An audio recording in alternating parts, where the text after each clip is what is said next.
Are live. Oh, I'm so excited. We are Hi. actually here. Hello, hello. Hi, how are you? Um, I mean, we've already decided that we're sort of halfway here in our brains. Yeah, Yeah. so should we just tell everybody?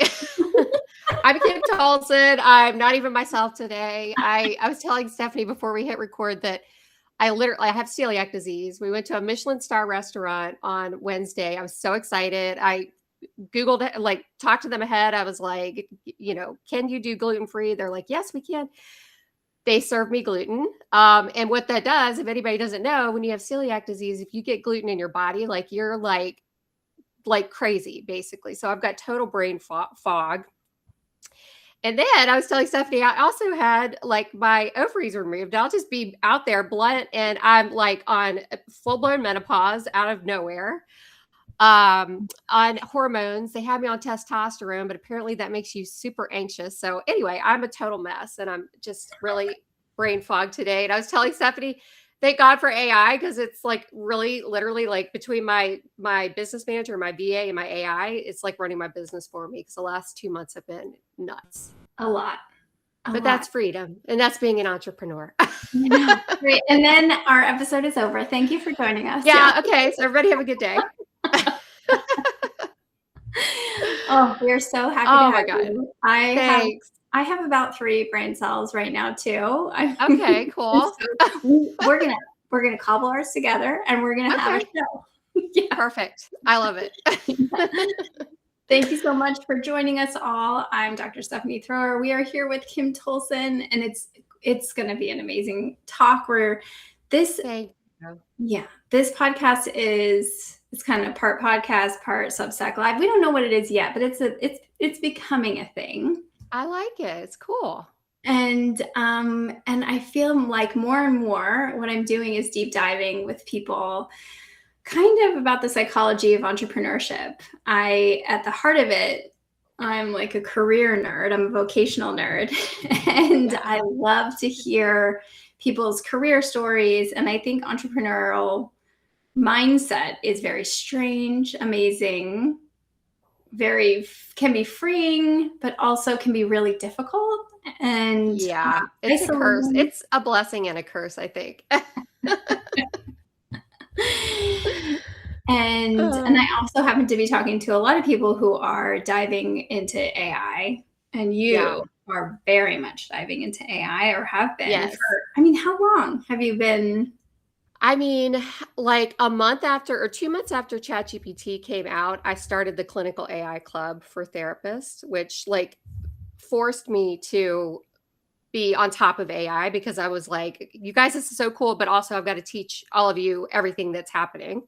So, like, even since that day, really every month I've released a new module with the latest and greatest sort of AI that's going on. And I mean, it's been a wild ride. And I'm getting ready to archive a lot of what's in there because it's so outdated. It's just like everything changes so fast. The way I was teaching stuff then is just it's like non-existent now. Like you don't even have to do that stuff anymore. Like copy and paste something and put it in ChatGPT. You don't have to do that. Agents do that. They just run out and get what you want them to get. And they come back and they do it for you. So yeah, for a long time. For a long time. Yeah. And before that, I was using, Jasper. I don't know if you remember Jasper before. It was Jarvis and Jasper, to like do blog posts. I thought it was like so cool and innovative. I was like, oh my God, I've got this hack nobody else knows about. And that was before even ChatGPT came out. So yeah.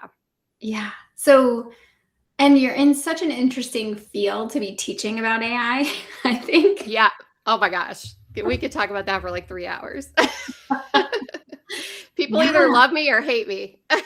Yeah, it's so polarized. I mean, I think generally Yeah. AI is so polarizing, right? And I think that's so much about novelty and our world changing beyond what we imagined it to change, right? And Yeah. I think particularly my generation, like, and us around being like, we did not imagine a lot of changes to be happening, right? Yeah. I I, know. I remember watching Back to the Future 2, where they had flying cars. Oh my gosh, me too. Right? I loved that movie so much. And that was like our version of the future, right? And Yeah, then it's like, yeah. oh, well, I mean, that might happen, but that's the least of the changes, right? Well, I think about it so much that movie, like the scene where they go in and like the house is like a smart house and it's like doing everything for them. And then, Elon Musk the other day was just talking about like, he's like by 2036, like we're like, none of us are going to have to literally work at all. It's going to be like a token economy. AI is literally going to be doing everything for us. And we're all going to be in like a happy utopia. Like he's got a happy version of this where AI just does everything. We all get along and we just like get to like live on vacation, which I think is very interesting. Instead of like the doomsday, it's going to destroy us all kind of thing. Yes. Yeah. And we get access to all extremes all the time on the social media, right? I know, exactly. It's a wild world. Okay. So can we zoom back to the Yeah. future, right? Style and zoom back to you have done so many different iterations of businesses. Yeah. And I am so curious about, did you plan on becoming an entrepreneur? Like when you were training? I mean, it's always been, no, not when I was training. It's always been my personality to be like this. In 2008, I was doing meditation sessions for my clients and they were like, "Could you record this for me?" And I was like, "Okay." And that's when the App Store came out, really. It's when the App Store first came out. So I had the second hypnosis app in the App Store back when iTunes first came out. So I've always been like this. When opportunity presents itself, it's like, how can I like monetize it and then put it out in mass to help many people instead of just one person? Yeah. Yeah. And so, but when you were in training, you weren't like this. You were like, I'm going to become a therapist and I'm just going to do the thing. Yeah. I always thought, oh, probably private practice, like have my own private practice kind of thing. But I never really thought about going beyond that, except for when I started doing the apps. And I was like, I mean, I was making like $20,000 a month on in-app purchases on this app. Like, I'm not even kidding, So I was like, okay, this, and that allowed me to leave like the group practice I was with, go start my private practice. I didn't have to build a caseload. I was just like, you know what? I quit, and I just kind of went and did my own thing and slowly built a private practice. But the tech then was so hard to keep up with and it was so expensive. So I honestly just let that go and just focus on my private practice, which is crazy when I think back on it now. And especially what AI can do now, it's like, oh my God, I could totally put my app back up easily now, in the app stores. But I let that go. And, now I'm just like, I'm kicking myself because, I look at the Calm app and all these apps. I'm like, I could have been a multi-millionaire. But that's my personality too. Like, I just like evolve into other things. And like, I like starting things, but I hate like running things long-term, like doing the same thing, like my whole life, if that makes sense. It does make sense. Yeah. I think it's something we talk a lot about in like vocational assessments or trying to understand what people try to understand everyone's vocational personality, right? Some of it, there are a profile of people that want to solve problems and be the consultants and set the things up, but then the operations of it afterwards. It's like not in my details or not my thing, like not my thing.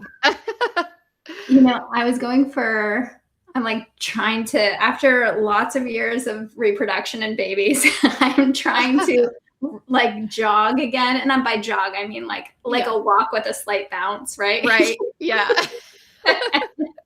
And it's funny because it feels like it's like one of the things I'm doing that isn't for my family. Like everything feels so for my family, even the business stuff, right? They're so especially because they're so little and there's just such pressure forward. But when I was running, I was thinking about this conversation. I was thinking about how when we went to schedule this, you had such a different vibe on how to make it work.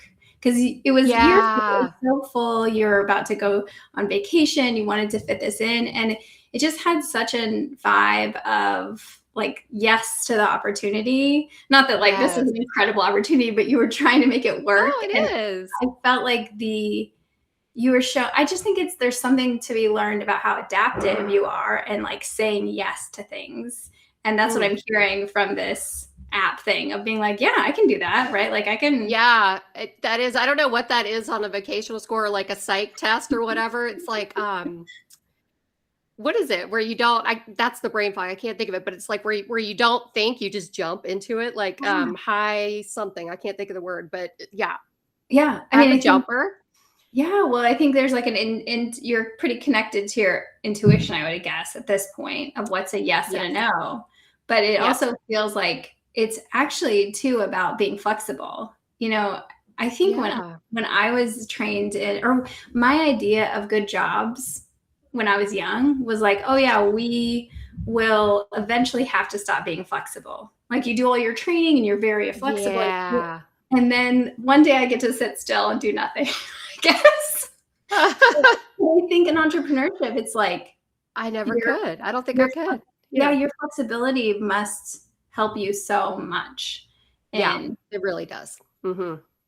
It yeah, really does. I mean, the ability to just like, well, just like with Clinical AI Club, as soon as ChatGPT came out, is like, I'm not going to wait. I mean, somebody else might have been, I guess, oh, it's risk and reward, I guess. My risk yeah, level tolerance is high. That's what it is. Risk tolerance. That's what I was looking for. yes, Risk tolerance, I was like, I'm not going to wait to share this, even though it was like kind of like scary, like because we've all been learning along the way, like what you can and can't do with it, especially as therapists, that kind of thing. But it's like I get so excited about stuff. It's like I've got to put this out there, like I've got to share this. And when I saw ChatGPT, I was like, the world as we know it is like totally over. I mean, like this is the beginning of a new like dawn of our realities, like we were kind of saying before. yeah. I'm struck by how you're not scared by it. Which, I Like which mean, part? Some of it does scare me. Like connecting my financials to Claude is a little scary, for my financial CFO dashboard that I built. yeah. Like that's a little scary. Like I probably shouldn't do stuff like that, but I do. Yeah. Well, I think it's more the existential piece, right? Like Oh yeah. it feels like you're embracing the hope and optimism and also the excitement around the change of it, as opposed Yeah. to like all the scaries that can kind of creep in of like, Yeah. and I think you face that a lot. I see it in your content about being Yeah. like, therapy is going to change and Yes. how people use therapy and how do we not be so afraid or so rejecting of AI so that we can start to wrap our brain around how it's going to change, right? Yeah. Absolutely. I wrote a book. It's out for publishing right now. It's called The Therapist Apocalypse. And it's It's like literally I mean, literally in the book, I'm like, therapists that don't use AI are going to be like outsourced, outsold, whatever. I mean, they're going to be outpaced by therapists that are using AI and adopting to that model. I really think that. Now, there's naysayers too, because there's the other side of it where people are thinking it's going to swing the other way, where it's going to be like people are just going to want human connection so much because everything's so AI-ified, so it could go that way. I don't know, but I'm going with the embracing it because to me, it just feels inevitable, just like, I mean, when the internet came out, right? There were naysayers like, oh, this is going to ruin the world or whatever. But I mean, of course, look at it now, telehealth, when telehealth first came a thing, like I became a telehealth therapist in 2018. And I remember my people in that practice I was in, that little office, they were like, you cannot do that. Like, how are you going to do this? You can't do this. Your clients are going to leave. And I mean, it was such a thing. And, so I feel like I've always kind of been on the cutting edge of that stuff, and embracing it because I don't know what it is, but it just feels like to me it's totally inevitable. So why not go with it and learn it and adapt and make my life easier in the process using it, Yeah, Yeah. absolutely. And I think that I think that it's easy to get so stuck in not so much of the argument is missing about how much it's been here for such a long time, Yeah. right? Right. And how our like using Siri, using Netflix, like these ways that AI has been in our lives without really knowing it, Mhm. but I actually kind of like watching the rebellion against AI too, not in necessarily like absolutely not, but thinking about wow, how humans are going to be defining what is being human, because Yeah. that gets really funky for us when computers start using our language, right? Yeah. And the other piece is kind of like the creativity that comes from it, right? I think Mhm. that Mhm. people might get sick of certain, like they might enjoy handcrafted content in a different way, which is Right. kind of interesting. Like Yeah. that might be a good thing. I don't know, right? Yeah. Yeah. I mean, I guess who knows how it's going to evolve. It's such an interesting time right now. Yeah. And it's so controversial. I mean, even like Claude just came out and said that they're going to start watermarking all content. Let's talk about this. I want to talk. Yeah, so it's very controversial because I mean, okay, yes, watermark it, but like when I'm using Claude, right? I have an AI team that I've created, right? I've got all these skills that I use. I stack skills in my agents, but they're all my team that I've created with my voice and my brand and my like creativeness that went into building the skills. And then I use the skills to write the stuff on Claude, you know. So to me, that's me, you know, with Claude just like doing it quickly for me, or you know, just like putting my thoughts into like cohesion based on all of these skills that I've stacked together, you know. So I'm like pissed a little bit because I'm like, you know, I mean, it is going to watermark it, but I don't feel like I'm not, maybe other people are, but just copying, pasting like what Claude's telling me. I feel like that Claude is like my brain that I've like totally curated, you know, is my opinion on it. I mean, I don't know how you feel about it, but Oh yeah. yeah, and I think I felt stressed when I saw it. Well, I yeah, Yeah. and Substack's got a new AI crawler too, I saw. Yeah, but I'm getting off topic with my Oh, absolutely. Yeah. And blabbering. Yeah. a lot of Substack writers that I follow, of course, I think I don't follow probably enough of the diehards, like no AI. And yeah, I think there was a dream that writers are going to come into Substack and be Yeah. able to be paid by like free press as opposed to Yeah. actually like, you know, journalists who are controlled by blah blah blah, right? Like all the media stuff. But yes, with AI coming in, people are creating a lot of content kind of endlessly, right? Yeah. But I think so I will take these interviews, I'll take the Mhm. transcripts from them, and then I create a guide.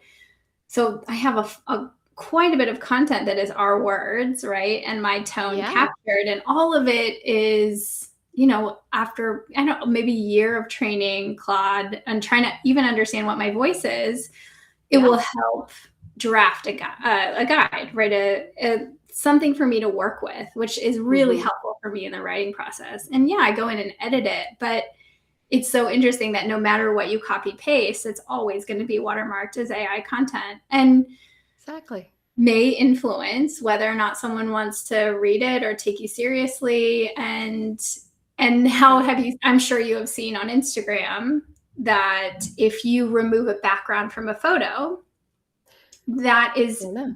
in any creative for Canva Oh, and it makes it AI? because Oh, yes. you use magic layers in Canva. Interesting. And the people who don't use AI but use like background, they are so upset, right? They're like, Yeah. Yeah. no, background, like you can't mark that as AI content because people think it's like AI slop. Exactly. But I kind of think this is Yeah. where I think you're so different is yes, we can have these arguments about pro con, right? But Yeah. I think it's such a distraction from what we can actually create, right? Yes. Like Yep. what problems do we actually want to be solving for our practices or for our coaching or for our businesses? I think when we get so caught in should like the devil and the angel, I think we are just Mhm. missing any opportunity, right?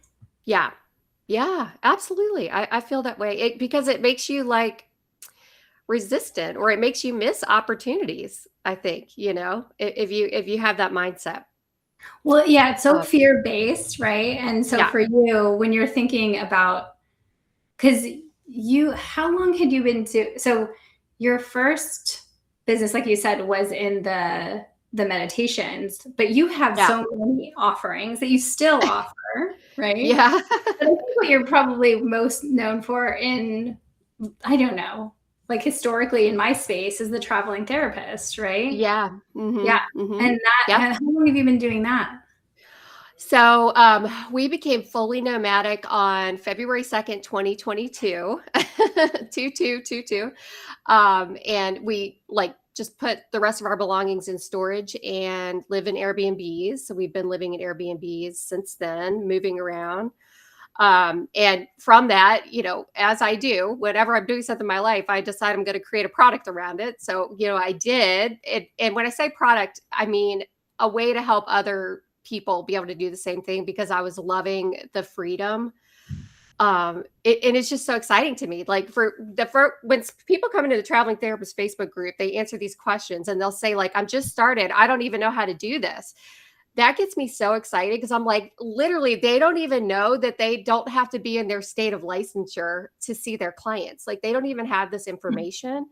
And when I see people realize that, and they're like, wait a sec. Oh, wait. So I could live in Spain if I wanted to. And it's like, yes, you totally could. And it's so easy. You just like follow this list of stuff you can do. That gets me so excited. So I was doing that. And then I was like, all right, well, I'm going to start a Facebook group, obviously, to help other therapists like become traveling therapists. And then that, of course, evolved into like my signature course, the portable practice method, and all that.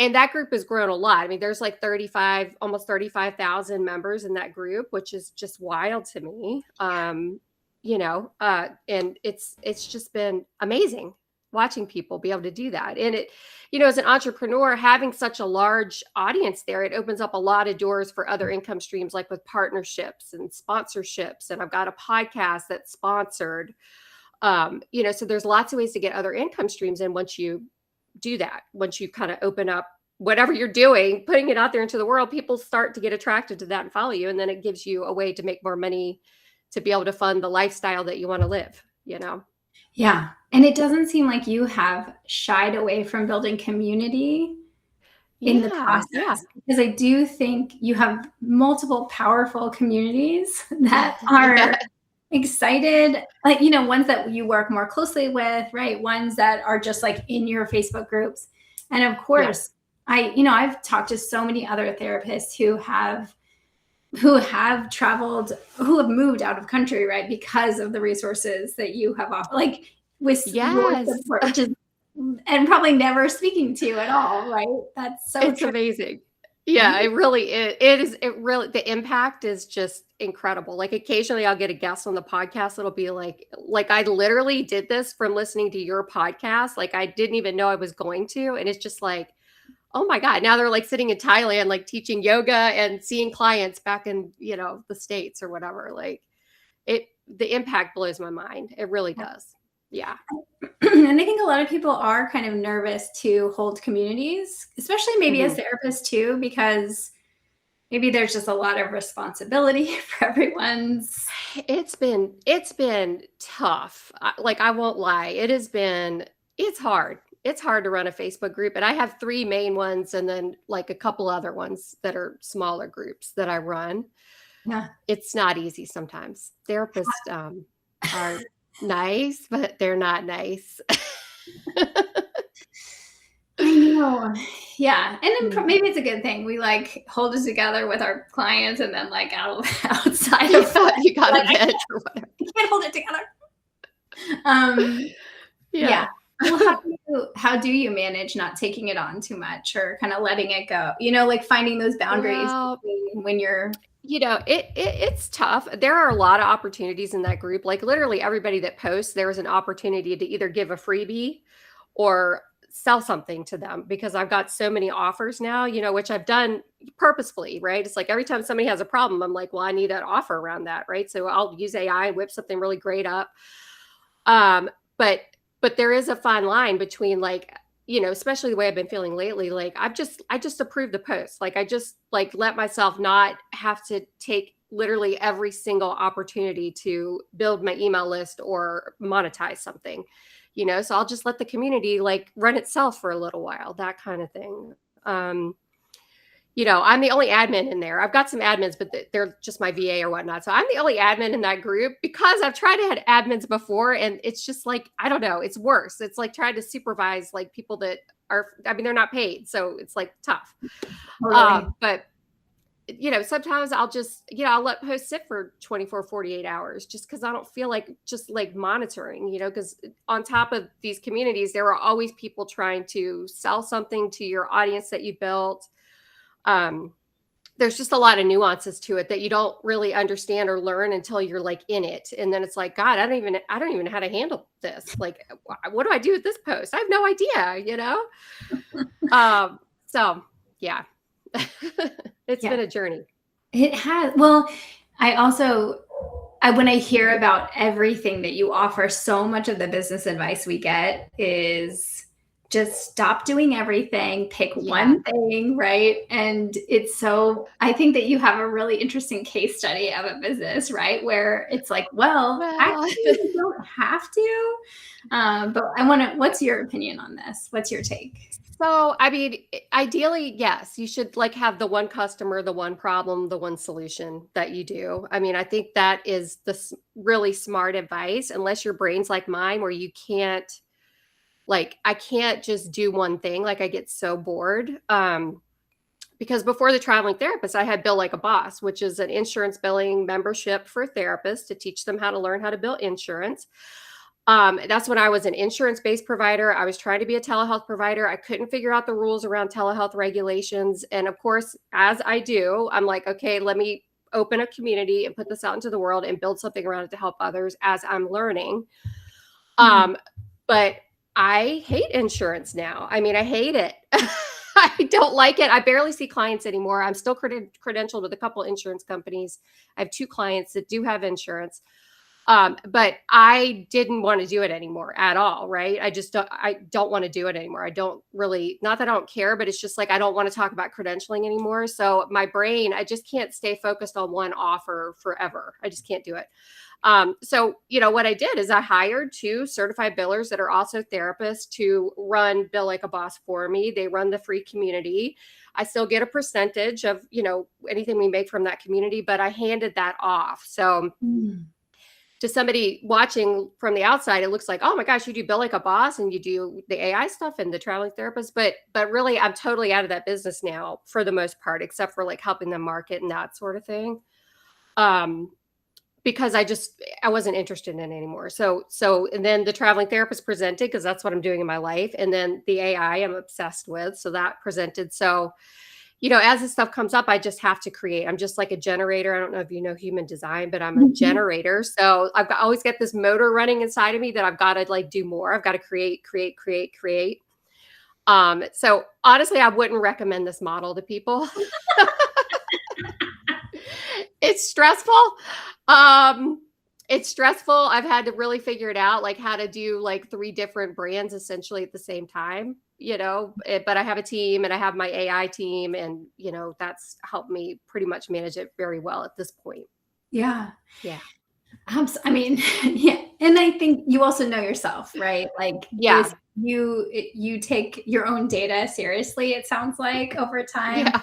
I think wanting to be creating all the time, usually I end up dropping the ball in an area, Yeah. like a specific area. And I wonder I if that's definitely do. I definitely do. for me, it's sales, right? Or Yeah. it's like the sales energy is really hard to, and I don't know if building is like running away from sales, right? Like it's a thing, but Yeah. Oh yeah. Oh, I could go way deep down into that. Like just keep creating new things so you don't have to deal with the solid things. Yeah. I mean, there's a lot to unpack there. I know. Yeah. And Yeah. it could be therapy, but it's not. It's actually just like diving into this process, right? Like when Yeah. you are your own boss and you could literally kind of go in any direction, often it just feels you create your own little enemy within yourself. It's fun. Yeah. Right? Yeah. Exactly. Yeah. Exactly. So I'm curious about when people find themselves stuck as entrepreneurs. Like we hit those points where it's not just like the normal foggy moments, right? Where we're lacking clarity and we know that in a day or so, or maybe a couple weeks, like we'll find it. But like those really stuck points where you're just like, I don't know, we realize that we can't move forward or we have to make a pivot, but it feels really hard. And I wonder what has helped you during those times. I mean, I think one, having a team. I've got a business manager that basically we have a weekly meeting, and I go in there and I just bitch for like the first 15 minutes to her. And then this, and then this, and oh my God, I can't believe this. And how am I going to do this? And blah, blah, blah. And she's like, okay, that's why you have me. And she like organizes all my thoughts. And then I'm like, okay. And then we finish the meeting. So that's helpful. I had a membership. I love memberships. I've had many over the years, but I had one. It was the traveling therapist membership that I started. I was like, this is going to be so awesome. So I ran this thing for a year and a half. I had 100 paying members in the membership. It was going smoothly. People seemed to really enjoy it. And I hated it. I hated doing it. I hated showing up for it. I planning the content for it. I dreaded it. It was like last minute. I was putting stuff out there. And that's when I knew. I was like, I just literally have to shut this down. So I just like within, I think it was like 2 weeks, I put together a plan and told everybody like we're refunding the annual memberships or whatever. And I'm not going to do it anymore. I don't want to do it. So I stopped doing it. So I guess in that, just saying like, it's okay. Like if it feels like I don't want to do this anymore, it's okay. You don't have to continue to do it. You can always pivot and start a new, project or brand, or, shut down your Instagram and start a new one. Like you can always do that if it's just feeling like I just don't want to do this anymore, or I'm stuck, or I don't know how to move forward. And then mentors, I've got many mentors that I follow. I'm in a couple masterminds. I know you're in Molly's mastermind. I think you had shared with me. Yeah. And I'm in Jonathan mastermind. I don't know if you know him. Oh Yeah. my God. He's like, I love this guy. I just love him. I buy anything he puts out, him and a couple other AI people that I follow. I'm in some groups with them. So that helps me a lot, and I'm just like struggling to like even make sense of all the AI stuff that's happening right now. Like I just saw before we came on here, ChatGPT just shut down the ability to make your own custom GPTs. Like Done. Holy crap. I have an entire membership that runs on custom GPTs. I mean, you can keep your current GPTs if you're like business level is what I was reading, but I mean, that's like an entire business model, that it's just, so it's like, what do you do? I mean, what do I shut the whole thing down, or do I pivot? I mean, luckily I've already built them all into skills and put them into skills in the membership and that sort of thing. But for somebody else that hit that wall, they might say, okay, I quit. So you don't have to, you could pivot. There's probably another way to fix it by talking to mentors, or you can shut it down. There's two things you could do there, and either one is okay, in my opinion, I guess. I don't know if that's even what you asked, but that's where I went with that. Totally. And I think riding the wave, I think, I love talking about careers and vocation, but I realized if I was in the W-2 space, I wouldn't have as much access to technology and art, right? And I think because that is a funny thing, we are helping people a lot in the business space, is you get to learn about technology and you get to dive in, and like the nerdiness that I felt when I finally jumped in to go high level, and I was like, look at all this stuff you can do. Oh my gosh. Yeah. Oh my God. And I'm still not go high level. I need to be there. I know I do. It sounds amazing. Yeah, it's pretty great. Yeah. But yeah, I think, and it's just that it's like getting a new, I don't know, it's like a new little device on Christmas when you would go in. Yeah. Oh, let me do it. Yeah. But I think the other piece, when you're starting to be at the forefront and you're teaching people about this, the pressure is on to stay up with it, to adapt, to not to manage the I'm behind piece, right? Like there's there's a list of things I know I haven't done yet with Claude, right? To be super cool. And that list is kind of always going to be long, I think. Yeah. But this custom GPT thing is, there has not been another offer similar, another tool similar of being able to hide all your prompts behind the wall, right? And so we could create an app for that, but it's not as easy, and it's not, I don't know, you have to test it even more, I think. So it is about Yeah, and you have to program it more, like using pickaxe or something like that. You really have to give it all the questions, all the answers. There's a lot involved in that, it seems like to me. Yeah. But that's why skills are amazing now. I mean, being able to have skills that you can just take to any AI, um, and just take them around. I'm just like, I'm thinking about that Manus thing that happened too this week that, it's like, I don't know if we want to get into that, but it was like, oh my God, because I just hosted a 3-day workshop teaching therapists how to build their websites using Manus. Literally hosting them on Manus, and then Manus decides they're going to separate from Meta. Well, I don't know, China decided they're going to separate from Meta, and like literally like refunded everybody their memberships, and we've got to do backups, and hopefully it's going to be seamless, but who knows? I mean, I know. literally after we did a 3-day workshop on, and all these therapists were like, oh my God, my website's amazing. Like, okay, well, Let's try another one. No, I know. yeah. Yeah. Yeah. So anyway. Yeah. Well, and because you went through the Jarvis Jasper, right, evolution, you saw into ChatGPT, right? You saw Yeah. all that process of like buckle up, we're going for a ride, and this ride might not end ever. Exactly. It's not going to until AI is just running our lives for us, I guess. We have little chips implanted in our brains. We don't have to do any programming or anything. Oh my gosh. One thing you said that I'm curious about is a lot of times people will talk about hiring VAs or, using freelancers for any parts of our work when we're building, especially as solopreneurs. And I wondered, like, this is a very specific question, but when do you think it's time to hire a business manager? Um, I think it's when you're just pulling your hair out, and feeling like you can't, and I probably hired way too late, honestly. Yeah. I mean, like when my boyfriend starts saying, "Are you ever going to like get off the computer and actually spend the evening with me?" Like, we're on vacation. Do you think you could put your phone down? Stuff like that, like getting feedback like that from my friends and family, like really like forced me to start hiring a team. Because I'm the oldest child, I'm perfectionistic, generator, I want to do all this stuff myself.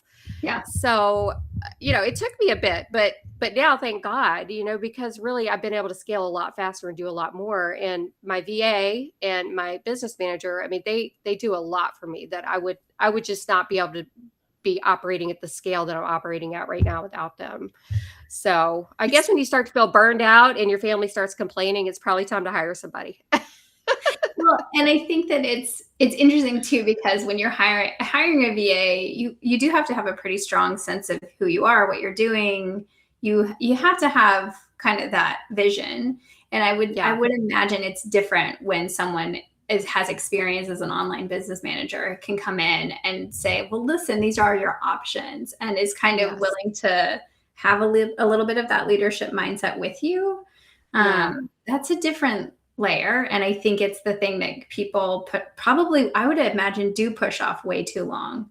And I do, is there a number in mind that you should be making before or is it not even? Well, I mean, I'll tell you I'll just tell my business manager, she's like $3,000 a month, so if you've got a budget and a lifestyle that you can afford that level, I mean, I think that's a pretty normal, anywhere from $1,500 to $3,000 a month for somebody to come in and really take over your operations. And part of what I'm doing with my team even is I'm helping them become AI integrated. They're an AI integrated team now. So everything they used to do for me is now run on skills and systems. And, we've got processes in place.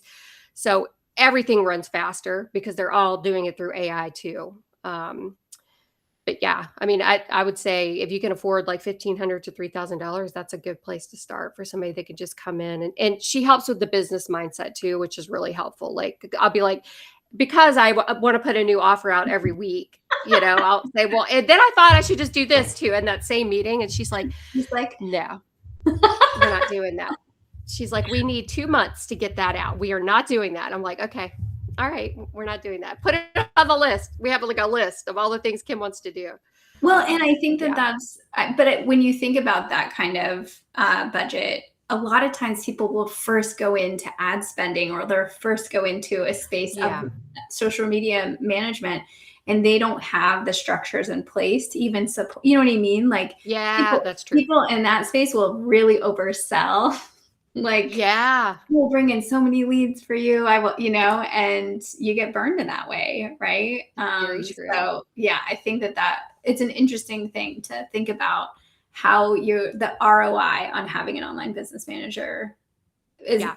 to me, would be quite different. So Yeah, that's a yeah, really good point. Yeah, I mean, luckily I had a million things already happening that she needed to come in and like organize for me, as but maybe it's a good point. Maybe somebody just starting out doesn't need an online business manager. They might need a VA to do yeah. a couple things in the back end, so it depends on where you are. Yeah. Yeah, and I think that having AI work with you and understand your business first to then start to Mm, generate some of those ideas, I think that is a good diagnosis for people to do so that they yeah. can start to plan out their success or their growth plan, right? Like, Yeah. do I really want to be posting daily, or can I get someone else involved, or whatever the things Yeah. that they want to get support on, right? Yeah. Yeah, and a good example, I mean, I hired a social media company, they were expensive, and really the return on the investment, I don't think it's been that good, so I'm like, this and talking about boundaries before, I'm like, "You know what? I'm just gonna post sometimes on Instagram when I feel like it. I'm gonna stop, like, trying to, like, grow, like, followers over there. I'm over it." So I decided to let them go. It's too expensive, and I'm still doing most of the content. Like, they send me the idea, I've still gotta record it and it's not Claude can give me the ideas, and not that I'm not pooping on them because they're awesome. But it's just, it's things like that. So I've just decided not to pivot the other way, because it's just not, it doesn't feel worth it, to spend that money and worry about it too, So I'm just gonna be more casual with that. Yeah, and I think Yeah. growth is fun, and it's fun because growth on social media is fun because it's Yeah. like it feels like proof when it really doesn't have to be proof for your business. I Yeah. think that, and so we think sometimes we spend towards it, right, to show like, hey, I'm great, but Yeah. you can get sucked Exactly. into spending so much time and money there that, Totally. yeah, that it's just a drain, right? Yeah. Yeah. So instead, I obsess about making Claude my social media agency and Yeah. try to figure out the best way to automate it and get stuff out that way using Claude. Yeah, and I think the more clarity you have on who you're talking to, who you want to be helping, which I would imagine you do as long as not your brands aren't all together in the same in the same Yeah. folder, right? Yeah. Yeah. Which a lot of people use AI that way. They're like, I'm gonna need a Mhm. recipe for this, and also will you write a caption for my Instagram? Right? Exactly, exactly, yeah, and then my little skills come in, my anti-slop and my content writer and all that makes it more me, you Yeah. know, um, Yeah. not Claude. I know. Yeah. Yeah. Well, So this has been so wonderful. oh, thanks. I just feel like we've dove into so many helpful things that I think for other entrepreneurs, other therapists, other people who are wanting to, yeah, build a life of freedom in the way that you Yeah, have. It's going to be so helpful. Yeah. thank you. Thanks for Do inviting me. yeah. So, um, yeah, it's such a pleasure to have you. And I wonder if you have any, I know a lot of people who are in their space of like having a certain number of followers, just feeling like they cannot gain traction on diversifying outside of that therapy space. And Mhm. I wonder what you tend to advise people on of I don't know, how to keep going or how to hang in It's there. hard. It's hard. I mean, I've had times where I've wanted to just burn the whole thing down, like multiple times, like a lot. And even my Instagram frustrates me. It's like, what the heck? Like, I can't seem to get a single piece of content that does anything over there. It just drives me crazy. But I try to remember like the good stuff. It's like just using coping skills like that. It's like, okay, but I do have like these therapist communities that I run, and I'm the clinical consultant for berries, which is the most amazing role I've ever had in my life.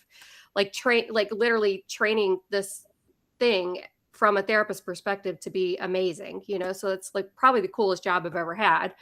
Um, So I just try to think about that stuff and not let the other stuff bother me too much. I try not to like doom scroll, I guess, and like just worry about like other people like in the space, like what they're doing, because then I'll go down a rabbit hole and I'll try to create something and then it's just like I've taken myself off track again. So I try not to do that.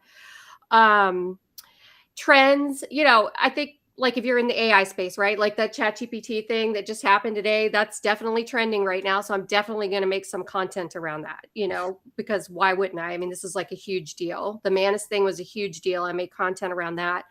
Um, so just, I mean, that's helped me along the way. Just like my Facebook group, if somebody in the traveling therapist group says, can I use a VPN to mask my location?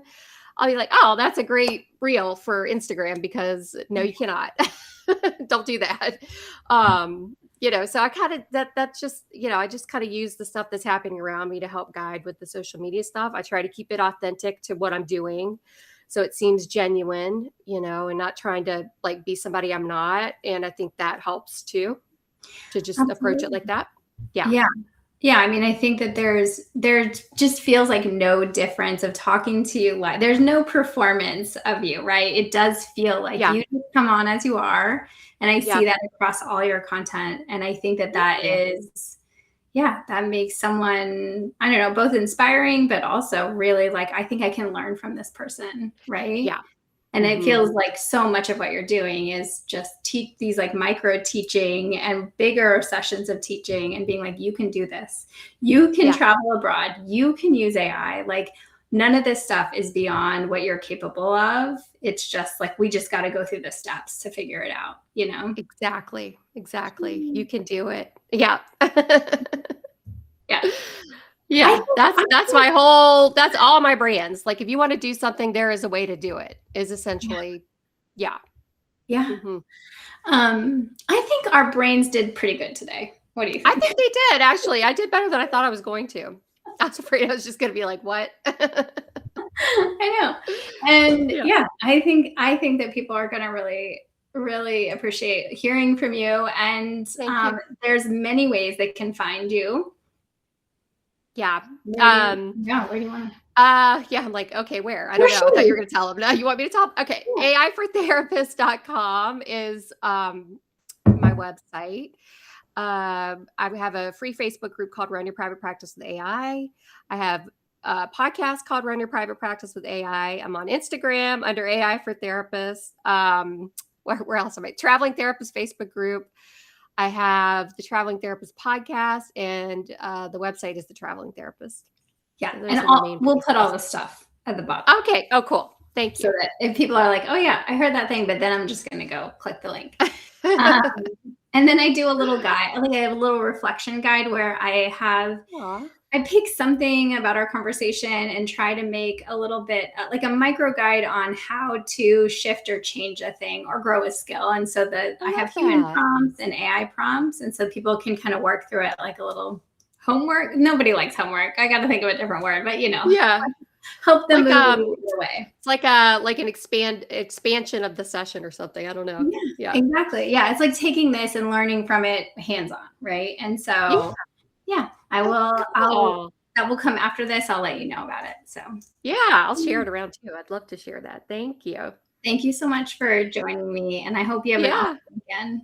Thank you. Thanks for inviting me. Bye. I'll talk to you later. Bye.